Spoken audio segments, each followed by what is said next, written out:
అంబేద్కర్ అభిమానులారా, గద్దర్ అభిమానులారా అందరికీ కూడా ప్రజా కళాకారుల తరపున మీకు విప్లవాభి కళాభివందనాలు, ప్రజాభివందనాలు. ఇప్పుడు మన సంజీవన్నను దయచేసి జైనం సంజీవన్న అన్నారు. మాలా కాదు మల్ల కాదు. ఆయనను జైనం సంజీవ్ అంటే దేశం మొత్తం తెలుస్తుంది. మాలా సంజీవ్ అంటే యాప్రాలకే పరిమితం, మల్ల సంజీవన్న కూడా యాప్రాలకే పరిమితం. అందుకే జైనం సంజీవన్న. దివి ఆమె కూడా ఒక విప్లవ కళాకారురాలు, రచయిత కూడా. ఇద్దరు రచయితలు, కళాకారులు ఇద్దరు. దయచేసి ఏంటంటే జర నిశ్శబ్దంగా ఉంటే మన ఆడియో వీడియో క్లియర్ వస్తుంది. ఇప్పుడు సంజీవన్న వచ్చిన సందర్భంగా విలేకరులు అడిగే విలేకరులు అడిగే ప్రశ్నలకు మాత్రమే జవాబు చెప్తాడు. ఇప్పుడు దయచేసి జననాట్య మండలి కళాకారుడు సంజీవన్న గత 1977 నుంచి ఇప్పటి వరకు అయినా భారతదేశం అంతా తిరిగినా, అడవిలో తిరిగినా, మైదానాల్లో తిరిగినా ప్రజా కళాకారుడే, జననాట్య మండలి కళాకారుడే, విప్లవ కళాకారుడే, ప్రజా కవి మాత్రమే. కవి కూడా ఆయనలో ఉన్న కవి ఉన్నాడు, ఆయన రాసిన పాటలు కూడా ఉంది. పరిచయం చేస్తున్న అవసరం వచ్చినప్పుడు దయచేసి ఏంటంటే ఇప్పుడు మీ అందరికీ తెలిసిన వ్యక్తి జననాట్య మండలి సీనియర్ కళాకారుడు, భారతదేశ ప్రజా కళాకారుడు సంజీవన్న.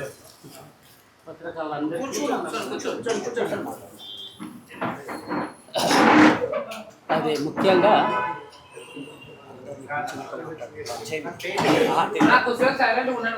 దయచేసి సైలెన్స్ ఉండాలి. అనిల్ సైలెన్స్ కూడా మీరు నేను చెప్తా. ఈయన సంజీవన్న పరిచయం చేస్తున్నాడు. తర్వాత దివి దీనా ఆమె కూడా మహబూబ్ నగర్ స్థాపకురాలు. మహబూబ్ నగర్లో పుట్టి పెరిగింది. 1990లో ఆమె కళాకారునిగా లోపలికి వెళ్ళి ఆదివాసీ ప్రజలతోని, ఆదివాసీ కళాకారులతో కలిసి రచన గానం చేసింది. ఆమె పేరు పార్వతి దీనా. అయితే ఇంకోటి, ఈ ప్రెస్ మీట్కు ఆహ్వానంగా గద్దర్ అభిమాన సంఘం తరఫున సిఎల్ యాదగిరిని వేదిక మీద రావాల్సింది కోరుతుంది.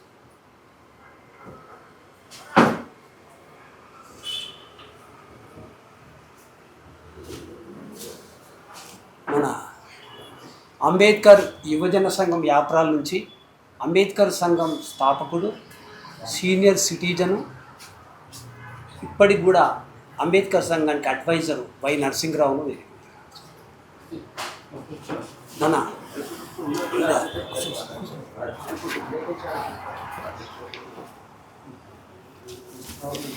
మన సంజీవన్న భారతదేశ విప్లవ కళాకారుడు. సంజీవన్నతోటి క్లాస్మేటు, పుట్టి పెరిగింది యాప్రాల్లో.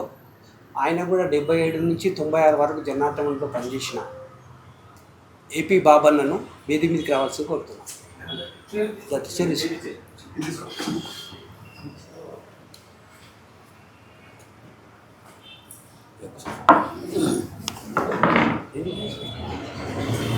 అయితే ఇక నా పేరు రాజనరసింహ. ఇప్పుడు గతంలో జననాట్య మండలిలో పనిచేసిన. ఇప్పుడు నేను ప్రజా కళా మండలికి 2 రాష్ట్రాల ఉపాధ్యక్షుడు. నా పేరు రాజనరసింహ. మళ్ళా మా ఊరు, నా గురువు, మా క్రమశిక్షణకు మారుపేరు.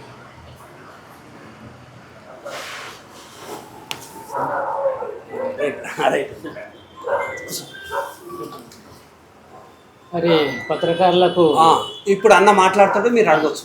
మీరు కొద్దిగా ఫ్యాన్ ఇస్తే పెట్టి మరి సరిపోతుంది. శివకుమార్ కిటికీ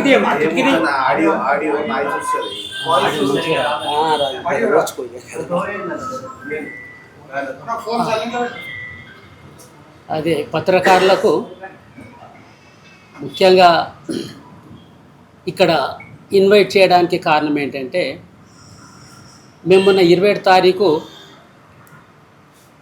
లీగల్గా పార్టీలో పనిచేసి 77 నుంచి 80 దాకా పార్ట్ టైం జననాటంలో పనిచేసినాం.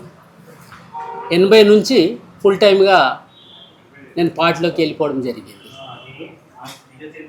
తర్వాత మొన్న 27 తారీఖు బయటకు వచ్చేసి మేము లీగల్గా ఉంటామని డిపార్ట్మెంట్కు కూడా చెప్పాం. అయితే కొన్ని పత్రికలు ఏం చేసినంటే సంజీవ్ లొంగిపోయిండు అని రాసిండు. మన ఆయన సుధీర్ బాబు ఆయన కూడా అసలు లీగల్గా అవుతున్నాడు అని చెప్పినా కూడా కొంతమంది పత్రికలు సంజీవ్ లొంగిపోయిండు రాసింది. దయచేసి మీరు అలా రాయొద్దని మనవి చేస్తున్నాను. ఎందుకు అంటే నేను లొంగిపోకుండా 1990లో కూడా మేము అడవిలోకి పోయి 90లో కూడా గద్దర్ నేను లీగల్ కావడం జరిగింది. ఇదే ఊరిలో ఊరేగింపు తీసి గద్దరు నేను బిఎస్ రాములు వీళ్ళందరము మా అమరులు ఎవరైతే ఉంటారో దివాకర్ రమేష్ వీళ్ళందరం కలిసి మేము ఇక్కడ ఊరేగింపు తీసి లీగల్ కావడం జరిగింది. అట్లనే మొన్న 27 తారీఖు ఇక్కడ ఉన్న మా ఫ్రెండ్స్ తర్వాత అంబేద్కర్ సంఘ వాళ్ళు కావచ్చు వాళ్ళందరూ కలిసి కూడా ఇక్కడ లీగల్ చేయడం జరిగింది ఇక్కడ మాకు 27 తారీఖు. అయితే కొంతమందికి విలేకరులకు సరైన సమాచారం లేక మేము కూడా సరైన సమాచారం వాళ్ళకు ఇవ్వలేక కారణంతో రోజు ఒక్కొక్క వాళ్ళు మాకు తెలిసిన వాళ్ళు ఫ్రెండ్స్ కావచ్చు, అరే మీరు ఏంటన్నా మాకు తెలియదు కదా మీరు వచ్చారంట అని ఫోన్లు చేయడంతో అట్లా వద్దు, ఇక ఒక్కొక్కరు కాకుండా ఒకటేసారి మీరు రండి, వస్తే మీరు ఇక్కడ మనం డిస్కస్ చేయవచ్చు అని ఈరోజు మీకు ఇన్వైట్ చేయడం జరిగింది. కాబట్టి మీరు వచ్చినందుకు చాలా సంతోషం, కష్టపడి వచ్చినందుకు కూడా మీకు కృతజ్ఞత తెలుపుతున్నాను. ఇక తర్వాత రెండో విషయం ఏంటంటే మీరు ఏ ప్రశ్నలను అడుగుండ్రి. నేను ముఖ్యంగా 77 నుంచి సాంస్కృతిక రంగాన్ని పనిచేసిన, సాంస్కృతిక రంగాన్ని డీల్ చేసిన, దండకారణం కూడా చేతన్నాట్యం అంటే సాంస్కృతిక రంగానే డీల్ చేసిన. హెచ్జేసీ మెంబర్గా ఉంటూను, సెక్రటేరియట్ మెంబర్గా ఉంటూను నేను చేతన్నాట్య మంచ్ అనేది ఉంటుంది అక్కడ. ఇక్కడ జన్నాట్య మండలి ఎట్లనో అక్కడ చేతన్నాట్య మంచ్ అనేది ఉంది. అప్పటి వరకు 2012 వరకు చేతన్నాట్య మండలిలో 12,000 మంది కళాకారుల సభ్యత్వము ఉన్నది. కాబట్టి దానికి నేను డీల్ చేసిన, వచ్చారో కూడా సాంస్కృతిక రంగానే డీల్ చేసిన. కాబట్టి దయచేసి మీరు సాంస్కృతిక రంగం కోసమే కావచ్చు, జన్నాట్య మండలి కోసం కావచ్చు, మన చేతన్నాట్య మండలి కోసం ఏ ప్రశ్నలను అడగండి. మీరు తర్వాత గద్దర్తోటి సంబంధం ఏంటి అడగండి, నేను చెప్తాను. అలా పెట్టు.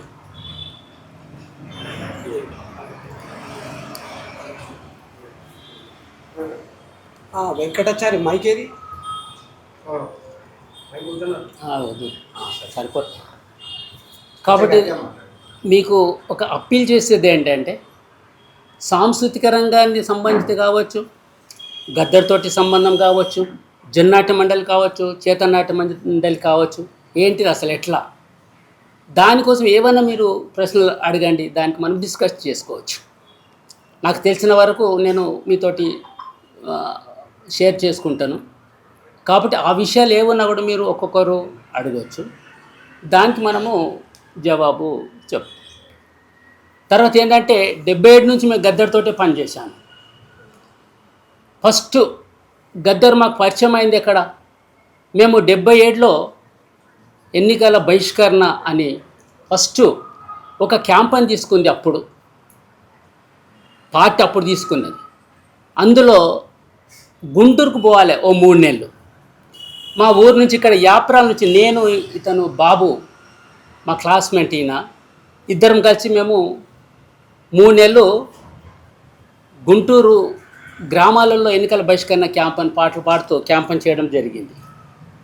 ఆ క్యాంపెయిన్ చేసి వచ్చి వరంగల్లో 77 చివరి అనుకో అదే అక్కడ ఆర్ఎస్యు మహాసభ జరిగింది వరంగల్ హన్మకొండలో. అక్కడ మేము పాటలు పాడుతూ వచ్చిన తర్వాత అక్కడ గద్దర్ వచ్చిండు. ఆయన గద్దర్ని మాకు తెలియదు.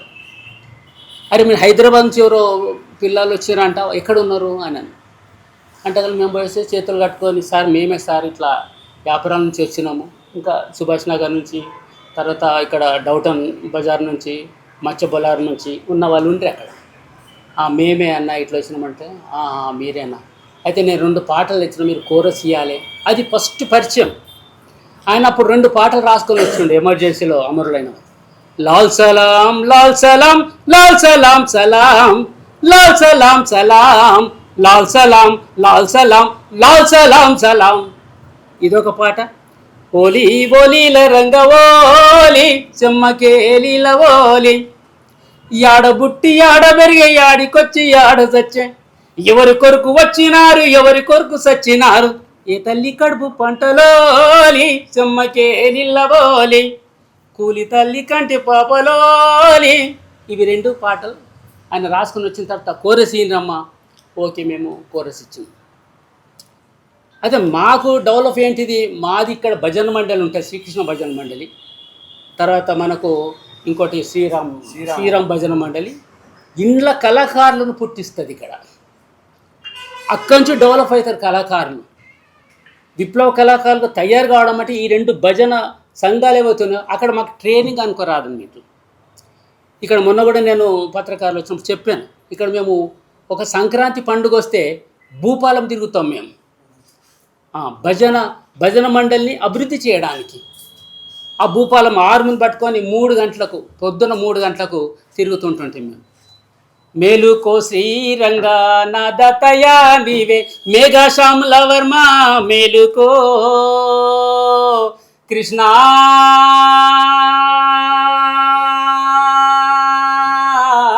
మేలుకో. ఇట్లా పాటలు పాడుతూ ఊరంతా తిరుగుతుంటే 14 రోజులు తిరగాలి. సంక్రాంతి పండుగ రోజు ఆ ఫోటో పెట్టుకొని, శ్రీరాముని ఫోటో శ్రీకృష్ణుని ఫోటో పెట్టుకొని అందరి దగ్గర పోయేసి ఇట్లా పట్టుకొని అందరి దగ్గర పోయి ఫండ్స్ అడుగుతుంటుంది. ఫండ్స్ అడిగి ఆ వచ్చిన ఫండ్స్ను భజన మండలిని అభివృద్ధి చేయడానికి అది ఉపయోగిస్తుంది. అక్కడున్న ప్రెసిడెంట్స్, అక్కడున్న అధ్యక్షులు వాళ్ళందరూ ఒక టీం ఉంటుండే, అది వాళ్ళు దానికి ఉపయోగిస్తుంది. అట్లా ఇక్కడ కళాకారులం తయారైనాం మేము. కళాకారం తయారవుతున్న సమయంలోనే గద్దర్ ఇక్కడ ఒకసారి ఫస్ట్ నేను స్టడీ చేస్తున్న సమయంలో చిన్నగా ఉన్నాము. ఆయన వచ్చి ఇక్కడ ఏం చెప్పిందంటే అల్లూరి సీతారామరాజు బుర్రకథ చెప్పాడు. అల్లూరి సీతారామరాజు బుర్రకథ చెప్పి ఆయన ఏం చెప్పిండంటే, మీరందరూ ఆపరేషన్ చేసుకోవాలి, అప్పుడైతే ఈ భారతదేశం బాగుపడుతుంది అని దాంట్లో చెప్పిండు ఆయన. మేమనుకున్నాం, మరి ఈయన అల్లూరి సీతారామరాజు బుర్రకథ మంచిగా చెప్పిండు, కానీ ఆపరేషన్ చేసుకోమంటాడు ఏంటి అసలు, ఫ్యామిలీ ప్లానింగ్ ఏంటిది అసలు, ఇది చెప్తుండే ఏంది అసలు ఈయన అని మాకు ఆ కథ విన్న తర్వాత మంచిగా ఉండే. తర్వాత ఈ ఫ్యామిలీ ప్లానింగ్ అన్న తర్వాత మా కొంత అరే ఈయన ఏంటిది అసలు గిట్ల చెప్తుండు అనేది కొద్దిగా వ్యతిరేకం ఉండే అప్పుడు. అదొక పాయింట్. దాని తర్వాత ఆయన ఏం చేసి అంటే మళ్ళీ నరసింహరావు ఫౌండర్ మన ఆర్ట్ లవర్స్ అంటే కళా ప్రేమికుల సంస్థ ఆయన ఫస్ట్ పెట్టిండు. ఆ కళా ప్రేమికుల సంస్థనే 1972లో జన్నాటి మండలిగా 72 మేలో జన్నాటి మండలిగా అది అభివృద్ధి చెందడం. వాళ్ళు ఏం చేశారు, మళ్ళీ గద్దర్ తోటి వాళ్ళు ఇక్కడ ప్రోగ్రామింగ్కి వచ్చిండ్రు. అప్పుడు ఏమైందంటే గద్దర్ ఒక విప్లవ భావాలతో వాళ్ళు ప్రోగ్రామ్ ఇచ్చిండ్రు. ఆయన ఒక నాటకం వేసిండు అన్నట్టు, యాదగిరిగుట్ట ఏంటి అసలు, యాదగిరిగుట్ట అంటే ఏంటిది అని ఒక బిచ్చగాని పాత్ర వేసేసి ఒక అట్రాక్ట్ చేసిండు. ఇది బాగున్నది, పాటలు కూడా బాగుంది, ఇది బాగున్నది వీళ్ళది. అట్లా మేము మెల్లమెల్లగా అట్రాక్ట్ కావడం జరిగింది.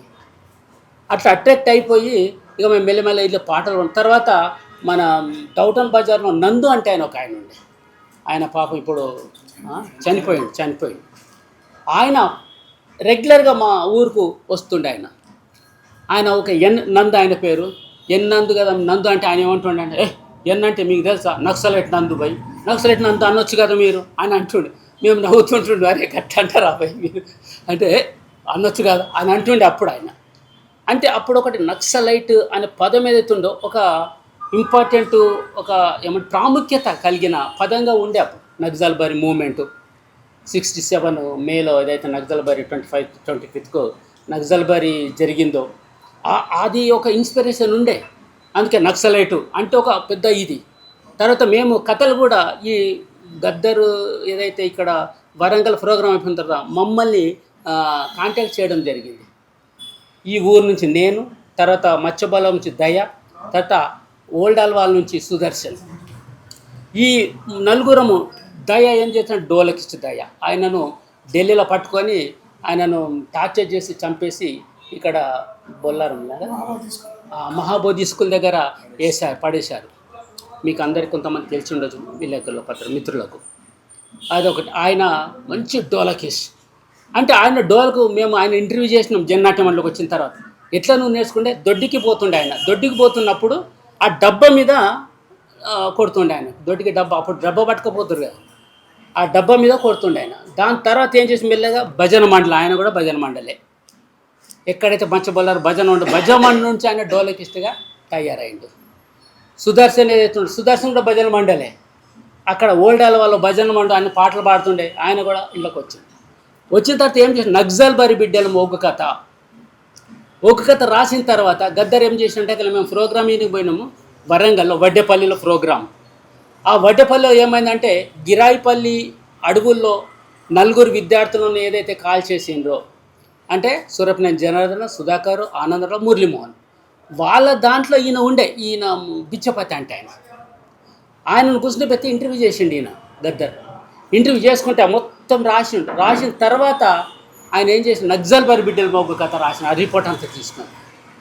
రాసిన తర్వాత ఇక మేము సుదర్శన్ జోకర్, నేను కథకొని రాజకీయం చెప్పాలి, గద్దరు లీడింగ్ రోడ్, దయా డోలకిస్ట్. ఇట్లా మేము నలుగురం మీద ఎత్తున్నామో, నలుగురము మొత్తం అసలు మన ఆంధ్రప్రదేశ్, అప్పుడు తెలంగాణ లేకుండే కదా, ఆంధ్రప్రదేశ్లో అసలు అంటే మేము జిల్లా హెడ్ క్వార్టర్లో అసలు అన్ని జిల్లా హెడ్ క్వార్టర్ల ప్రోగ్రామ్ ఇచ్చిందే. అసలు ఎక్కడ కూడా ఒక్క జిల్లా హెడ్ క్వార్టర్ల ప్రోగ్రాము ఇవ్వలేదు అనేది లేకుండా అన్ని జిల్లా హెడ్ క్వార్టర్లు ఏదైతే ఉందో అన్ని మేము తిరిగి ప్రోగ్రామ్ ఇచ్చింది. అట్లా డెవలప్ అవుతున్న సమయంలోనే మాకు ఏం జరిగిందంటే ఇక మేము ఇక్కడ ప్రోగ్రామ్ ఇస్తూ అక్కడ ఉద్యోగం చేయడం కూడా మేము చేస్తుంటుండే. ఆర్టీసీలో టెంపరవరీగా హెల్పర్గా నన్ను ఉద్యోగం చేస్తుంది. అది తర్వాత పర్మనెంట్ ఉద్యోగంగా వచ్చిన తర్వాత ఆ ఉద్యోగాన్ని ఇడిచిపెట్టేసేసి మేము ఫుల్ టైమ్గా వెళ్ళిపోవడం జరిగింది 80లో. అట్లా 77 నుంచి వచ్చిన తర్వాత 80లో మేము ఫుల్ టైం వర్క్ దీనిగా మారిపోవడం జరిగింది. ఆ ఫుల్ టైం పోయిన తర్వాత ఇక గద్దర్తోటి మా ప్రోగ్రామ్స్ అంతా గద్దర్తోటి ఎప్పటి వరకు 96 వరకు మొత్తం దేశవ్యాప్తంగా ఎక్కడ పోతే ఆ పాట నేర్చుకుంటుంటుంది. కర్ణాటక పోయినామనుకో ఆ భాష బెట్టగల ಹಿಡಿದಲೆ ಬಂಡಗಲ ಹಿಡಿದಲೆ ನಮ್ಮ ರಕ್ತ ಜಲ್ಲಿ ಮಾಡಿ ಪ್ರಾಜೆಕ್ಟು ಕಟ್ಟದಲೆ సెమ యారిగో సిరి యారిగో. వీళ్ళు మహారాష్ట్ర పోయినామనుకో దొంగురు పోడుతో అమ్మే దగడు జోడుతో హమే రక్తాచ సిమెంటాని ధరణ బాంధితో అమ్మే సూకుతుమాలా దుక్కు అమాలా మరాఠీలో పాడుతుంటుంది. అట్లా ఎక్కడ పోతే మనము నార్త్కి ఇంకా ఢిల్లీ కానీ యూపీ కానీ పోయిన భారత్ గద్దర్ ఏం చేస్తుంటే ఏ ఊరు మనదిరా ఈ వాడ మనదిరా పల్లె మనదిరా అనగానే గావ్ హమారా ఏ గల్లీ హమారీ బస్తీ హంసే హే హర్ కామ్ హంసే హే హల్ హప్న హస్యా అప్న హతోడ్ అప్న కూలాడ్ అప్న బస్ అరే బైల్ హప్న రే బైల్ గాడి అప్న రే తో జాలిం కోన్ రే ఉస్కా జులుం క్యా రే. నేను హిందీలో పాడుతుంది.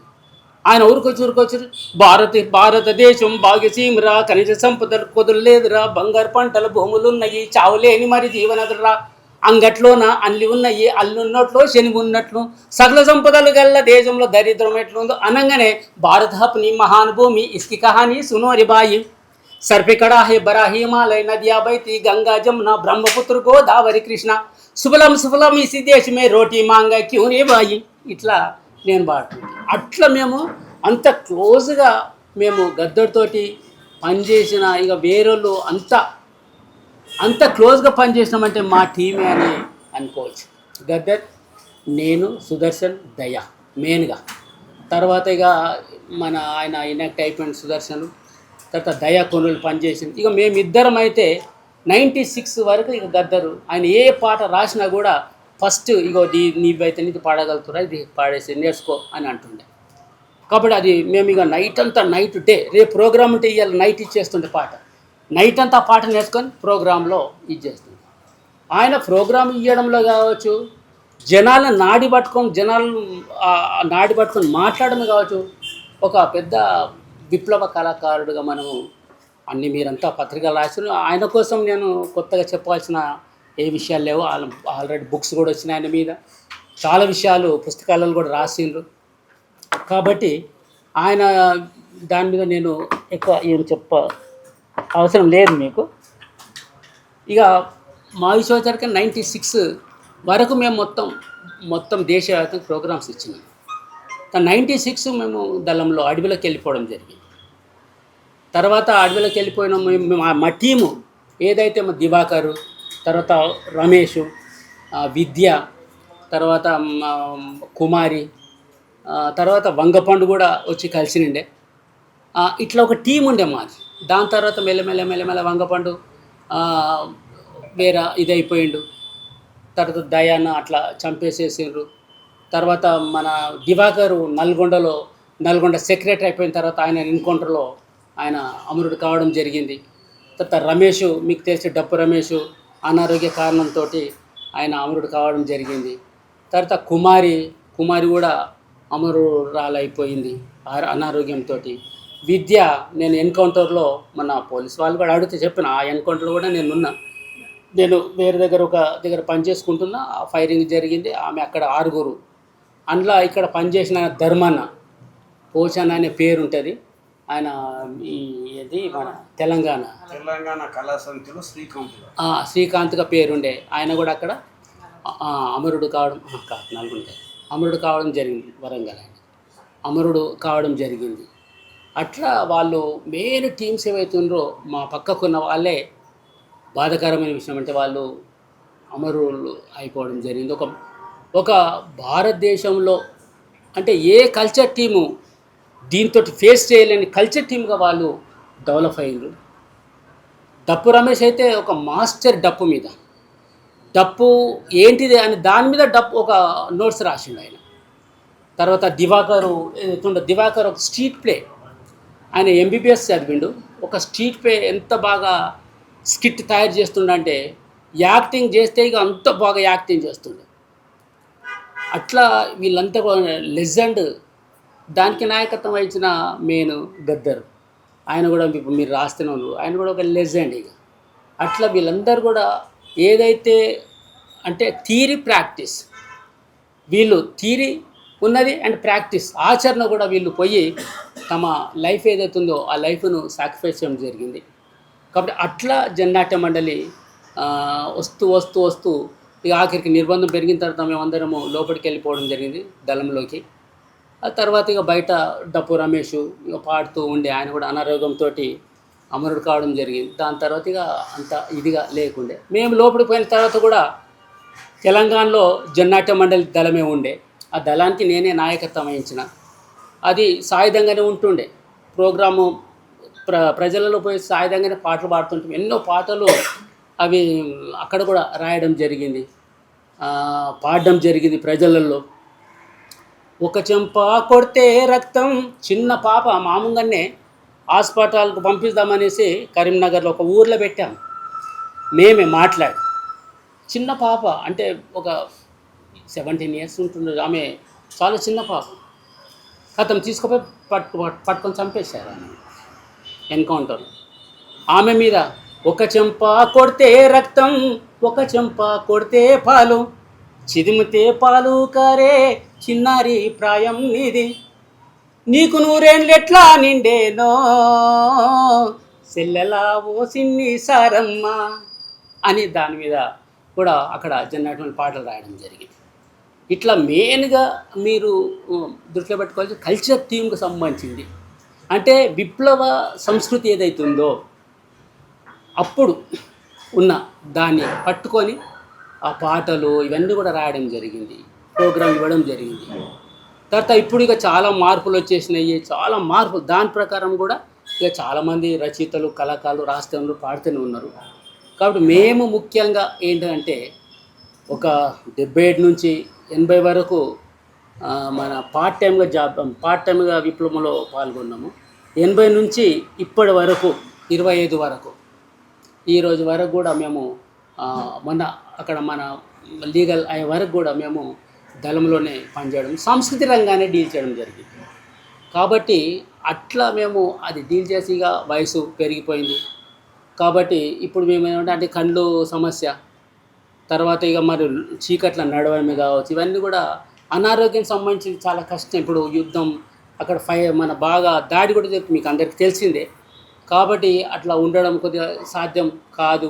కాబట్టి అందుకోసమే మేము బయట ఉంటాము అని మేము ఇక్కడ బయటికి మా ఫ్యామిలీతోటి ఉంటాము. అనారోగ్యము ఇదైంది, మా ఫ్యామిలీ మా ఫ్రెండ్స్ అందరు ఉన్నారు, వాళ్ళతోటి ఉంటాం మేము అని చేసి మేము ఓ లీగల్గా రావడం జరిగింది.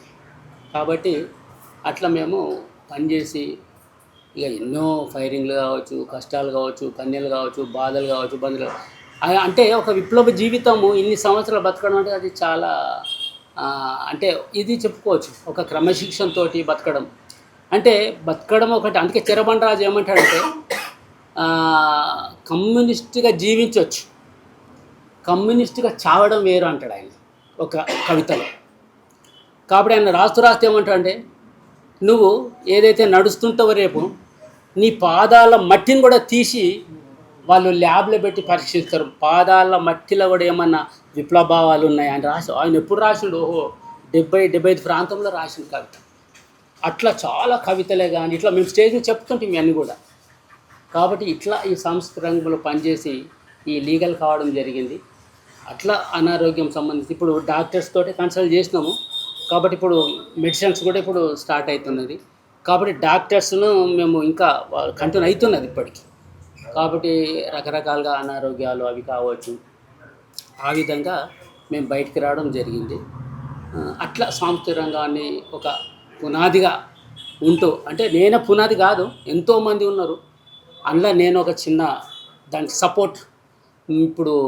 ఇప్పుడు రామాయణం భాషలో చెప్పాలంటే ఉడత ఏదైతే ఇసుక తీసుకొచ్చి అలా కట్ట వేసినట్టు ఇసుక వేస్తుందో అట్లా నా వంతు బాధ్యత కూడా నేను అట్లా నిర్వర్తించి ఇట్లా బయటికి రావడం జరిగింది అని మీరు అర్థం చేసుకుంటారని మనవి చేస్తున్నాను మిత్రులు.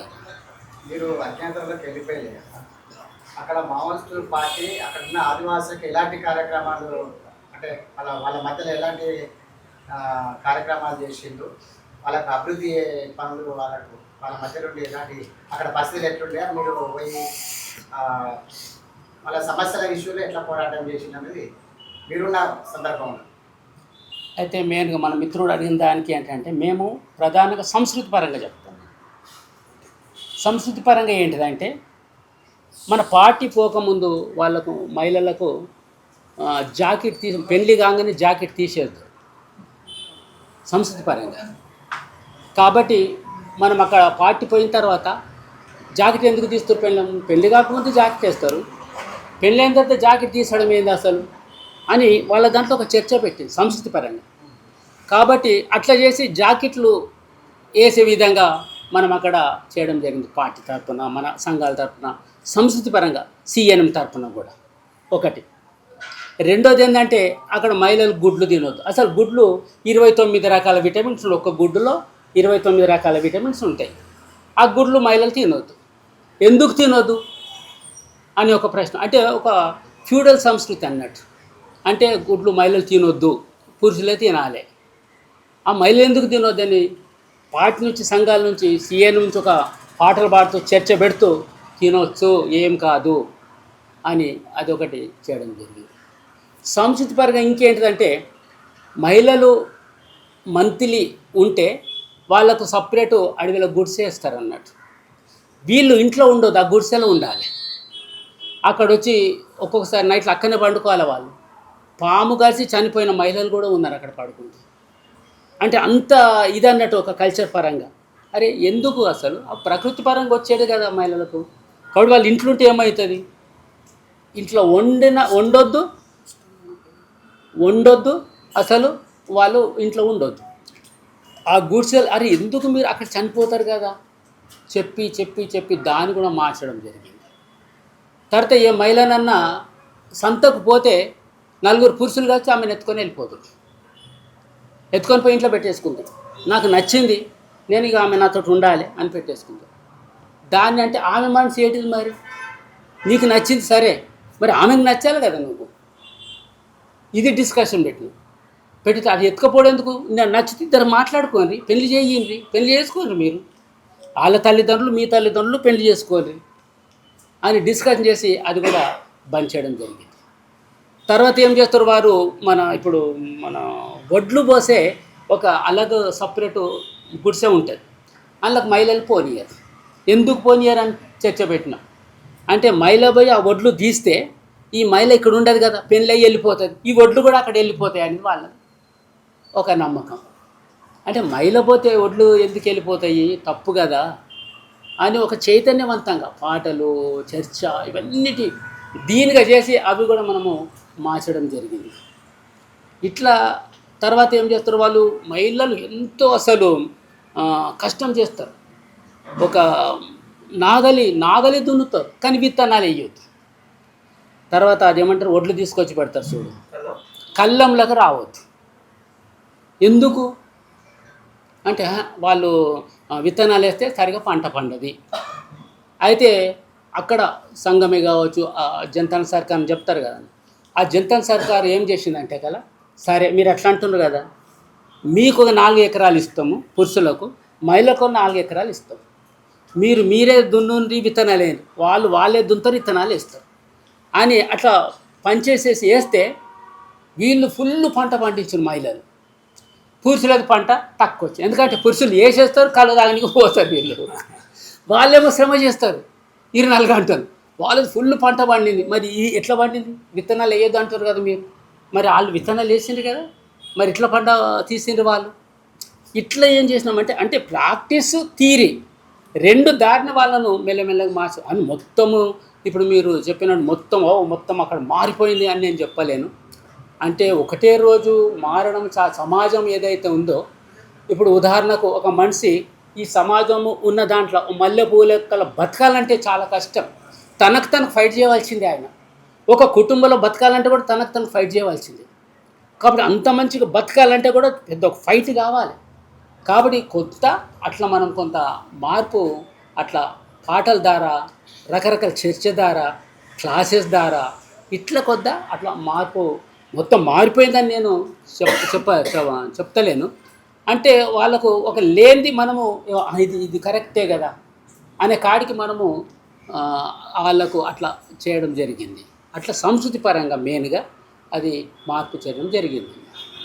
ఆదివాసులను పదుల సంఖ్యలో వందల సంఖ్యలో మనం ఎన్కౌంటర్ చేస్తారు అక్కడ. అంటే కేంద్ర ప్రభుత్వం అయినా దేనివల్ల పరిస్థితి జరుగుతుందని, అంటే మావోయిస్టుల వల్ల అనుకోవచ్చా, లేకపోతే మావోయిస్టులు ఉన్నందుకు అనుకోవచ్చా, లేకపోతే వాళ్ళ అవసరాలు దాని మీద వాళ్ళ అవసరం ఉంది ఇక్కడ ఆదివాసులను చంపడానికి మిలిటరీ బలగాలు వచ్చి? అంటే మీరు ఆఖరికి అవి నేను చెప్పాల్సిన అవసరం లేదు. చెప్తారు, ఒక్క నిమిషం ఉంటారు. దయచేసి ఊకే మావోయిస్టులు అనకండి, ఒక కళాకారుడు అది. అట్లా చూడండి మీరు కల్చరల్గా ఇప్పుడు ఎంత బాగా చెప్పింది, అక్కడ ఏం జరుగుతుంది కల్చరల్గా ఎంత మంచిగా చెప్పింది. స్త్రీలు పురుషులకు తేడా, వాళ్ళు ఎట్లుండాలి అట్లా అసలు ప్రశ్న మాటకు మావోయిస్టులు ఆదివాసులు సూచన ఒకటి ఆయన అడిగి అంటే నేను ఉన్నప్పుడు చెప్తాను. అయితే ఏం లేదు, ఒకటి నాకు నా అండర్స్టాండింగ్ ఏం లేదు. ఉదాహరణకు 38 రకాల అక్కడ మినరల్స్ ఉన్నాయి. ఇప్పుడు ఉదాహరణకు హస్దేవ్ అని అడవి ఉన్నది. హస్దేవ్ అడవిలో ఏంటంటే వాళ్ళు సర్కారు అంబానీ అదాని వాళ్ళకి ఇది ఇచ్చింది. వాళ్ళు ప్రకృతి ఖరాబ్ అయిపోతుంది, చెట్లు నరకొద్దని సర్కారు అంటుంది కదా. ఒకటే రోజు 1,00,000 చెట్లు 8 లక్షల చెట్లు నరకాలంటే ఇప్పుడు అక్కడ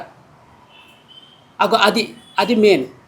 ఉదాహరణ బయలుడెల్లి ఉందనుకో, బయలుడెల్లా ఏంటిది 68లో జపాన్ కంపెనీ స్టార్ట్ చేసింది 1968లో. ఇప్పుడు ఒక్క సంవత్సరానికి 26,000 కోట్ల రూపాయల ఆమ్దాని వస్తుంది ఒక్క బయలుడెల్లకు. కాబట్టి ఈ బస్తర్లో ఉన్న సంపద ఏదైతుందో వాళ్ళు తీయాలనుకుంటారు, ఆ మినరల్స్ తీయాలనుకుంటారు. మన మినరల్స్ తీయాలని దానికి వ్యతిరేకం కాదు, మరి ఆదివాసులు కూడా ఉండాలి కదా అని ఒక ప్రశ్న అంతే.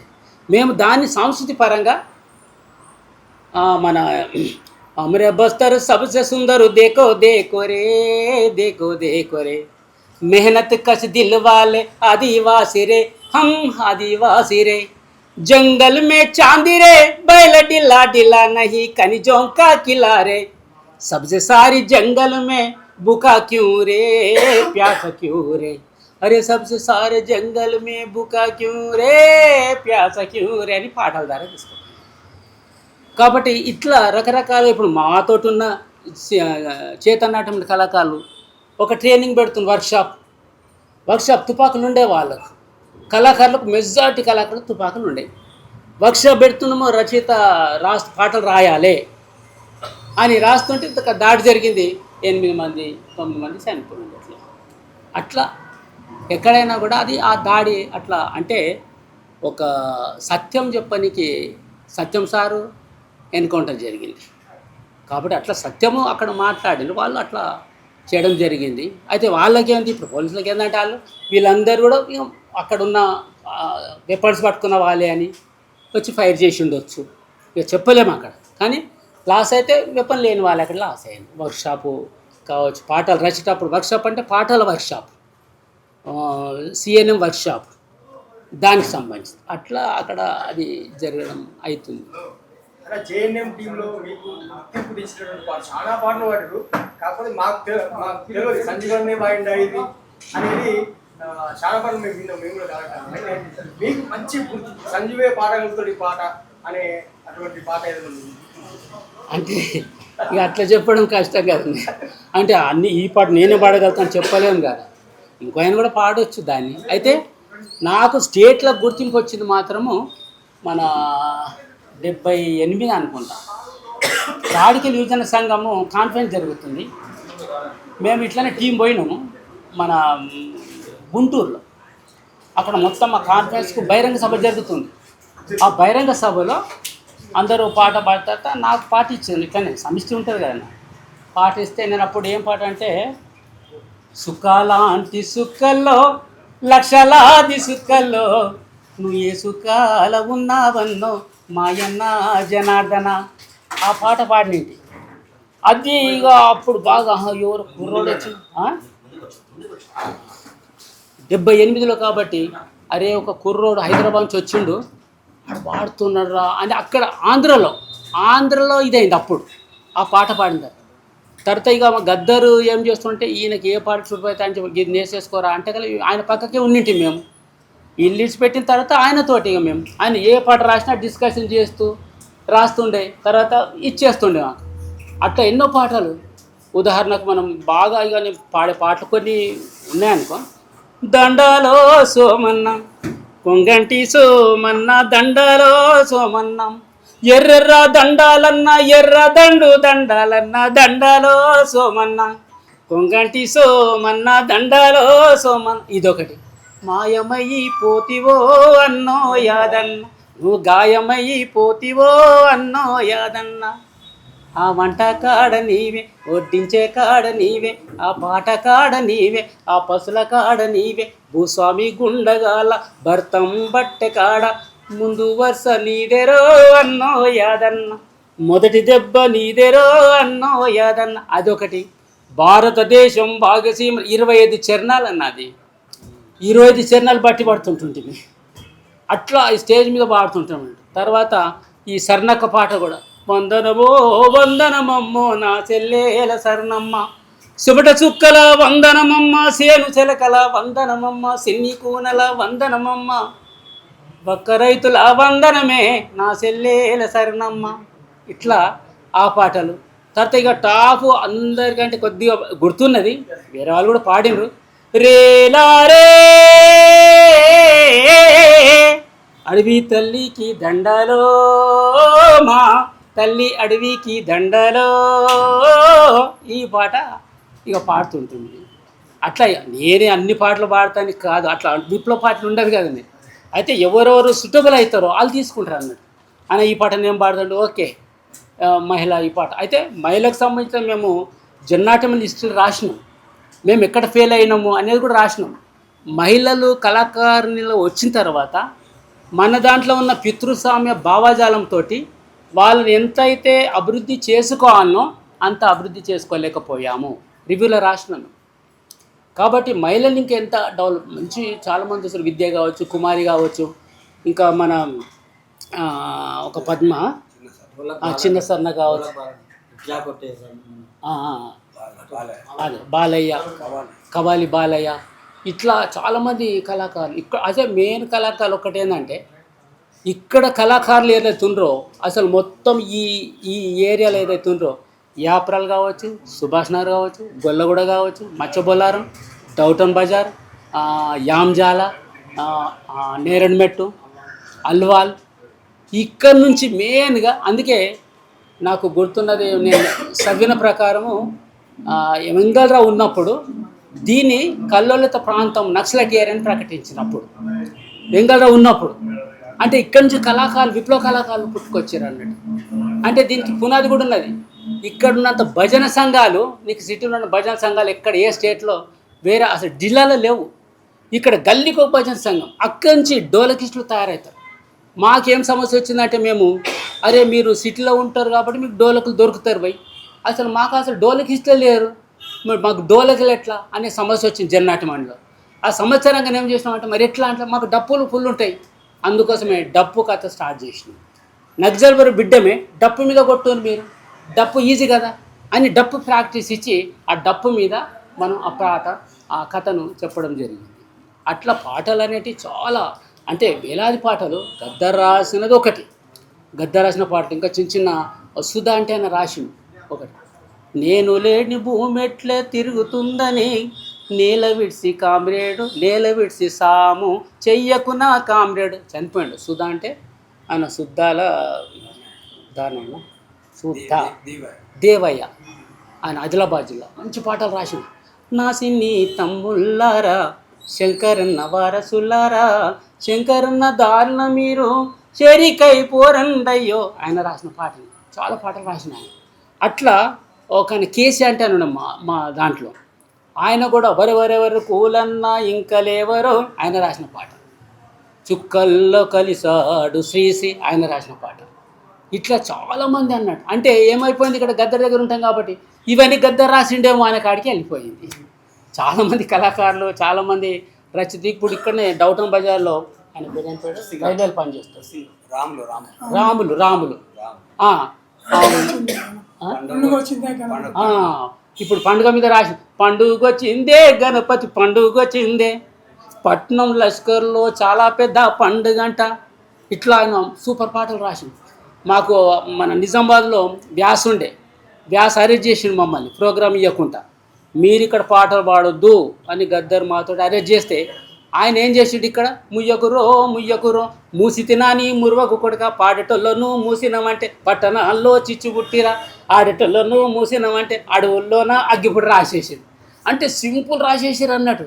ఈ కళాకారులు రచయితలంతా ఎట్లా అంటే ఉంది మట్టిలో మాణిక్యాలు వీళ్ళంతా, అందుకోసం అంత సింపుల్గా వాళ్ళు రాసేయగలిగారు. అంటే అసలు తెలంగాణనే ఒక పెద్ద ఏమంటాం మనం, అది ఒక తరగని గని విప్లవ కళాకారులు, లోకళాకారులు కాదు కళాకారులు. ఉదాహరణకి ఇప్పుడు మనంతా తెలంగాణ వచ్చినంత గోషిగుంగడి వేసారు. మేము వ్యాసం కూడా రాసినాం, ఆంధ్రజ్యోతిలో రాసి ఉంటుంది, ఆంధ్రజ్యోతిలో వచ్చింది వ్యాసం. వీళ్ళు వచ్చిన తర్వాత మీ గోషిగుంగడి మేమే తెచ్చినాం. అసలు గోషిగుంగడి తెచ్చింది మేము 78లో నక్సల్బరి ఒగ్గు కథ ఎట్లా చెప్పుదాం అని చర్చ వచ్చి జన్నాటి మండలో. చర్చ వచ్చిన తర్వాత మరి ఆ డిల్లెం బల్లం పట్టుకోవాలి, తర్వాత పెద్ద తాళాలు ఉంటాయి అవి పట్టుకోవాలి, తర్వాత ఒగ్గు పట్టుకోవాలి, ఒగ్గు కథ అంటున్నాం ఒగ్గు పట్టుకోవాలి. సేమ్ దాని లెక్కల గజ్జలు ఒక్క కాలుకు 300 గజ్జలు కట్టాలి, ఒక కాలుకు అంటే 300 600 గజ్జలు అని ఏం చేసినాం అట్లా అంటే అరే ఎట్లా చర్చ వచ్చింది, 600 గజ్జలు ఎడగడతాం ఎగనికి రాదు మనకు, వాళ్ళు కట్టుకున్నారు అది తక్కువ చేసుకుందామని తక్కువ చేసినాం. ఒక 100 గజ్జలు 100 కట్టుకుంటే అయిపోతుంది, అవి తక్కువ చేసినాం. డిల్లెం బల్లం ఒకసారి పెడదాం డిల్లెం బల్లం అని తీసుకుపోయినాం. డిల్లెం బల్లం దాని మీద కథ చెప్పినాం. ఫస్ట్ కథ నేను గద్దరు సుదర్శను దయ ఫస్ట్ కథ చెప్పింది. ఈ మొత్తం ఈ ఒగ్గు కథ లెక్కలు చేసింది మహబూబ్ నగర్ జిల్లాలో ఆర్ఎస్ కాన్ఫరెన్స్ జిల్లా కాన్ఫరెన్స్లో ప్రవేశపెట్టడం జరిగింది. ఆ పెట్టిన తర్వాత మాకు అది సేమ్ అప్పుడు తీసుకొచ్చిన డ్రెస్, ఇప్పుడు తెలంగాణ వచ్చిన తర్వాత గోషంగడి ఇస్తుండ్రు, అది అప్పటిదే. అసలు వీళ్ళు ఏమంటారు మేము గోషంగడి తీసుకొచ్చినాం అంటుండ్రు. ఇక పాపం వాళ్ళ చర్చ వాళ్ళకు ఉండని, కానీ మనం ఏదో పోటీకి అని మాట్లాడతలేము. కానీ జొన్నాటి మండలి తీసుకొచ్చింది. జొన్నటి నరసింహరావు గద్దర్ వాళ్ళు ఎట్లా అసలు తీసుకుపోదాం అంటే గరీబోళ్ళు ఎవరు, మనం గరీబోళ్ళ కోసం చెప్తాం. కాబట్టి ఒక గొల్ల ఆయన గరీబుగా ఉంటాడు, అసలు ఏముండదు పే మీద, ఉట్టి గొంగడేసుకుంటాడు, రుమాలు పెట్టుకుంటాడు, గోషి కడతాడు, చలో అది తీసుకుందాం చలో అని చర్చ వచ్చి అది తీసుకోవడం జరిగింది.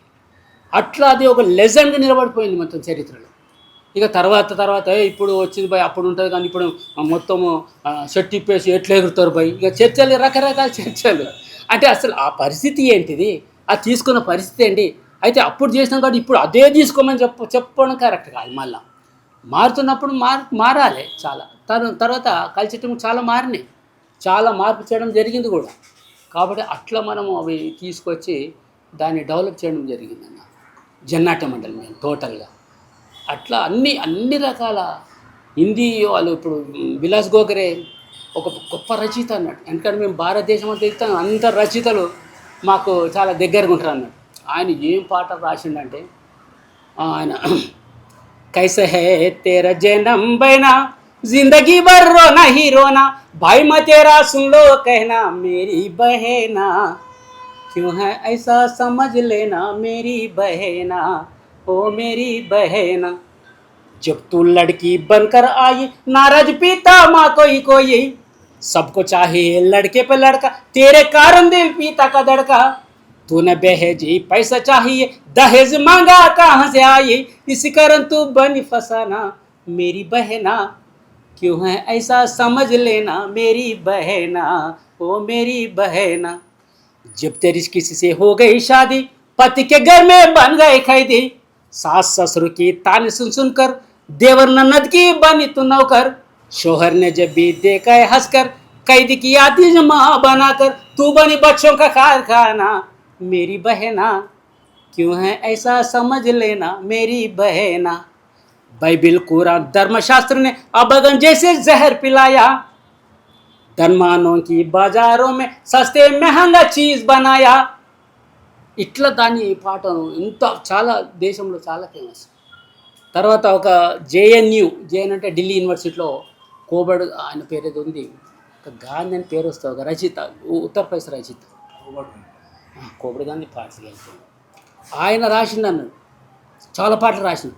उठो साथियों आज चले हम मुक्ति कराने देश को सदियों से गुलाम आज तक अपने प्यारे देश को सदियों से गुलाम आज तक देखो बिरला टाटा बाटा कहते रोज रोज का घाटा अपनी घर की बड़े तिजोरी बेचे माल विदेश को सदियों से गुलाम आज तक अपने प्यारे देश को. అంటే మీరు అనుకోవచ్చు అరే హిందీ ఎందుకు పాడుతున్నావు, తెలుగు పాడొచ్చు కదా అంటే తెలుగు ఆల్రెడీ మీరు క్యాష్లో ఫుల్ విన్నారు కాబట్టి హిందీ వినిపిస్తున్నాను నేను. కాబట్టి హిందీలో బాగా నాకు ఇక్కడ పుట్టిన నేను పని కూడా మషూరాబాద్లో చేసిన కాబట్టి హిందీ మీద కొద్దిగా కమాండ్ ఉంటుంది. హిందీ పాటలు బాగా పాడుతుంటున్నాను. ఇంటికాడ ఉన్నప్పుడు కూడా అన్ని సినిమా పాటలు హిందీ పాటలే బాగా పాడుతుంది. ఇంట్లో వచ్చిన తర్వాత కూడా తెలుగు పాటలు హిందీ పాటలు కూడా. ఇక ఈ తెలుగు పాటలు మన ఆంధ్రప్రదేశ్లోనే పక్కకు పోగానే నీకు అంత హిందీ నడుస్తాయి కాబట్టి అట్లా హిందీ కూడా మనము నేర్చుకొని పాడడం జరిగింది. అట్లా మనము స్టార్ట్ జరిగింది. ఇటీవల మావోయిస్టుల ఏరువేత లక్ష్యంగా ఆపరేషన్ పగార్ అంటూ కేంద్ర ప్రభుత్వం తీసుకున్నటువంటి నిర్ణయం పట్ల మీ అభిప్రాయం ఏంటి సార్?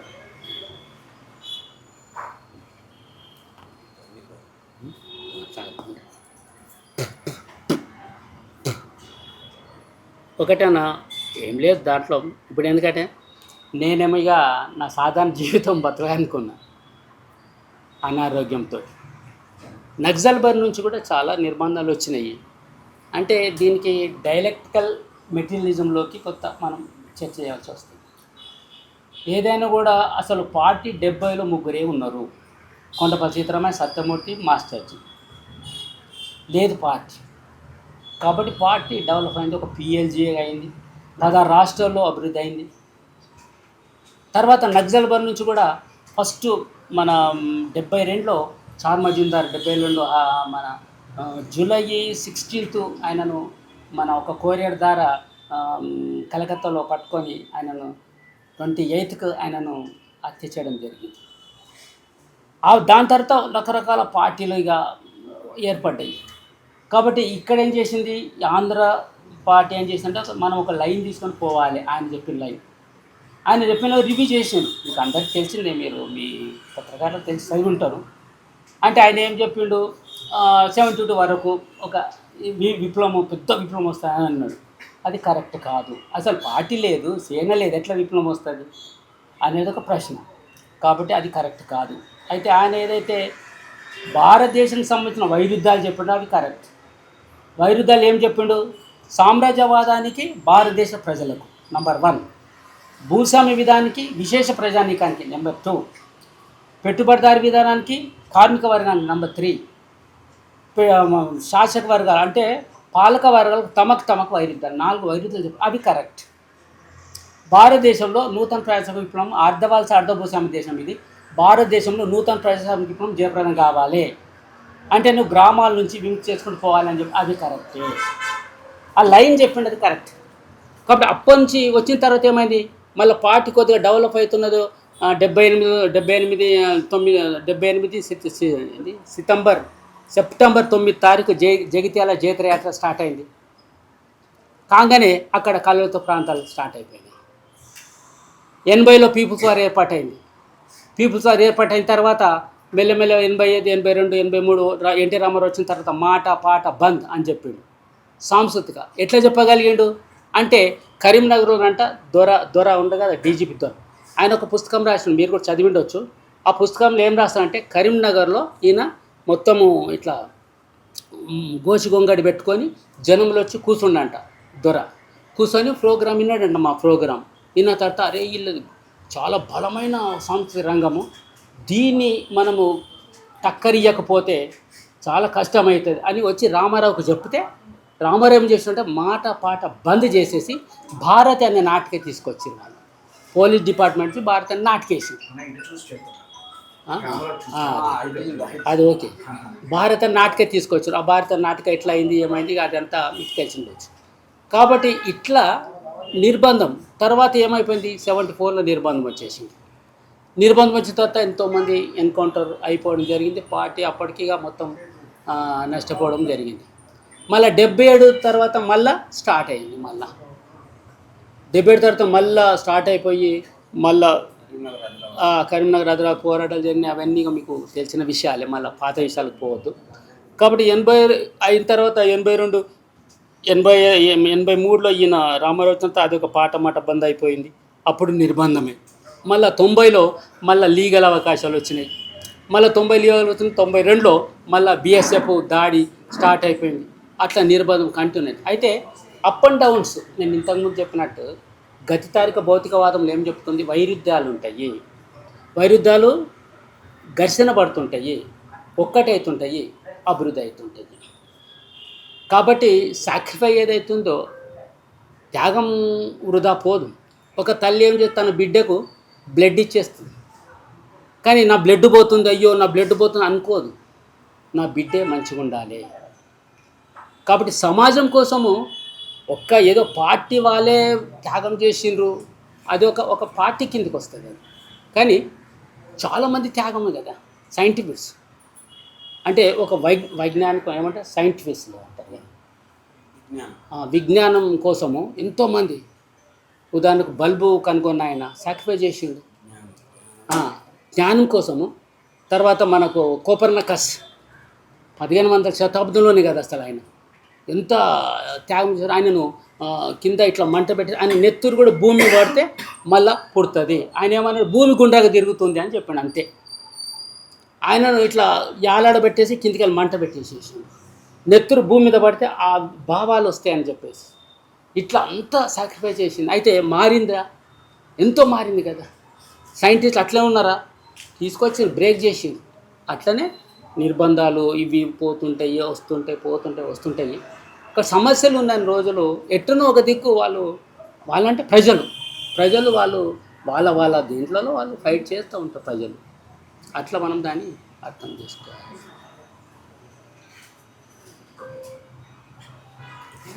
ఇంకా ఇది భవిష్యత్తు కార్యాచరణ ఏంటన్నా? భౌతిక కార్యాచరణ డాక్టర్ దగ్గరికి పోవడము, ఇంటికాడ ఉండడము, గోళీలు వేసుకోవడము. ఒక మాట చెప్పింది కదా లీగల్ అయినా నేను వినుకోలేదు. అదేనే లీగల్. నా గొంతు అనేది ప్రజల కోసం వినిపిస్తా అని చెప్పేసి మాట్లాడింది. అవును, ఇప్పుడు అదే మాట్లాడుతున్నా.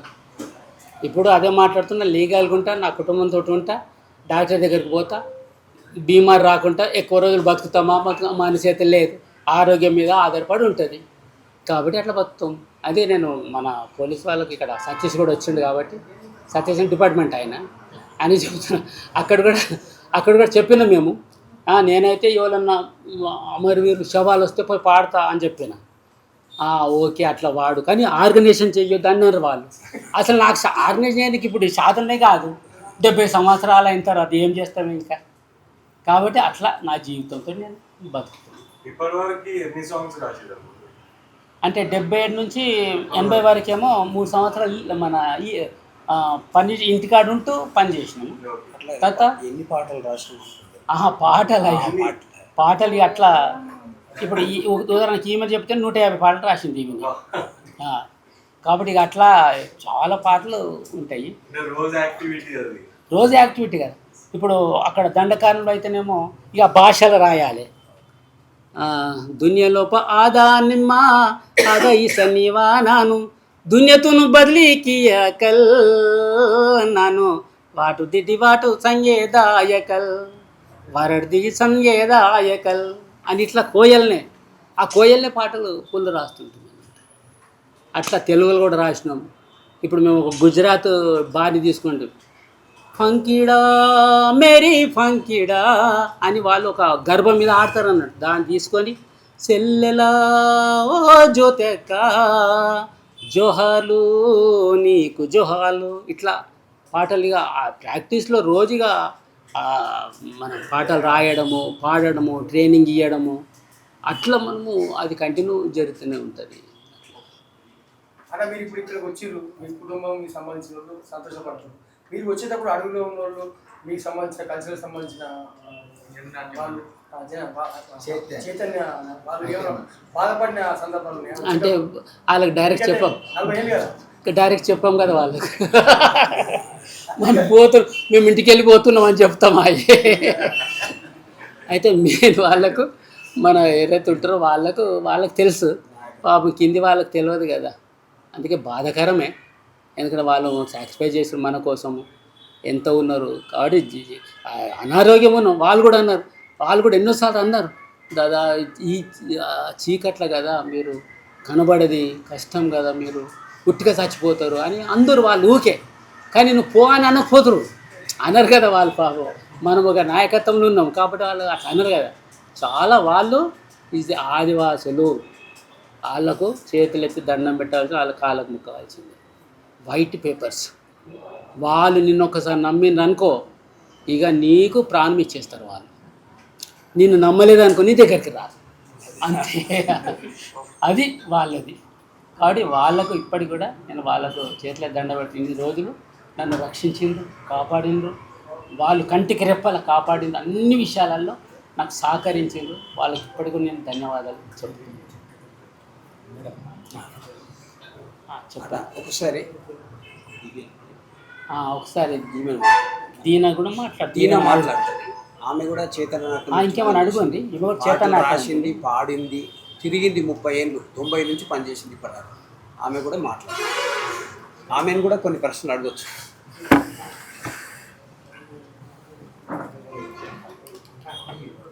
అలా ఒకసారి అది ఓకే.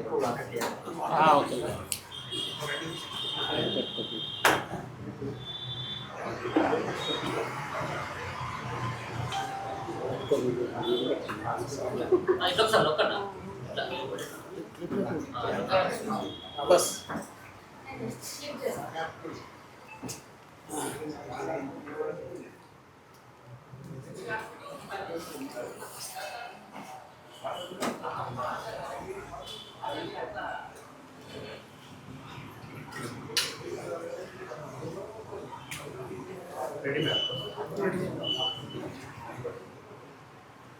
పత్రికారులకు అందరికీ నమస్తే.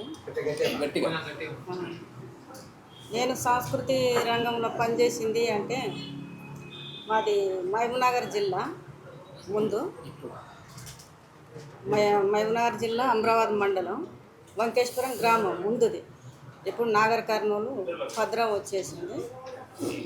నాకు అప్పటి నుంచి 92 నుంచి సంస్కృతి రంగంలో పనిచేస్తున్నా.